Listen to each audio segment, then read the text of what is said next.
আসসালামু আলাইকুম, সবাইকে স্বাগত জানাচ্ছি পাবলিশ ব্লগ অল উইথ মিতে। দর্শক, আমার হাতে একটি কাঁচা কলা। আজকে আমি এটা ভাজবো। এটি আমার জন্য একটি ব্যাচেলর রান্না। যারা ব্যাচেলর থাকেন তারা এটি রান্না করে খেতে পারেন।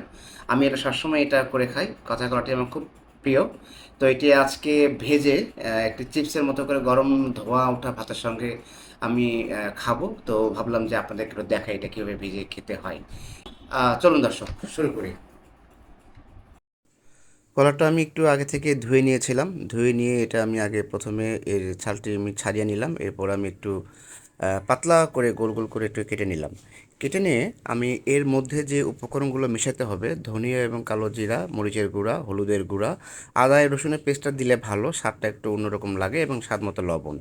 এখন আমি সবগুলো এটা ছিটিয়ে দেব। ছিটিয়ে দেওয়ার পরে এটা একসঙ্গে মেখে নিলে এটা ঠিক দেখতে এরকম হবে।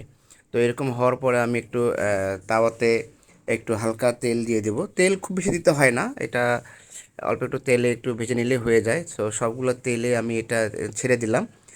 ছেড়ে দেওয়ার পর একটু হালকা আঁচটা একটু বাড়িয়ে দেব, যাতে পুড়ে না যায়। এবং এগুলো যখন একটু হালকা বাদামি রঙের হয়ে যাবে, লালচে, তখন এটা আপনারা তুলে নিতে পারেন। তো আমি একটু হালকা বাদামি হয়ে গেছে, আমি এটা এখন খাওয়ার জন্য তুলে নিচ্ছি।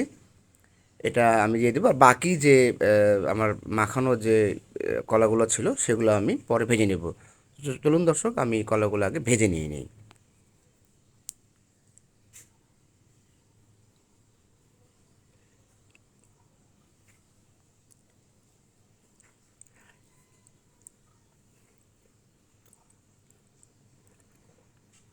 তো আমার কলাগুলো সবগুলো ভাজা হয়ে গেছে।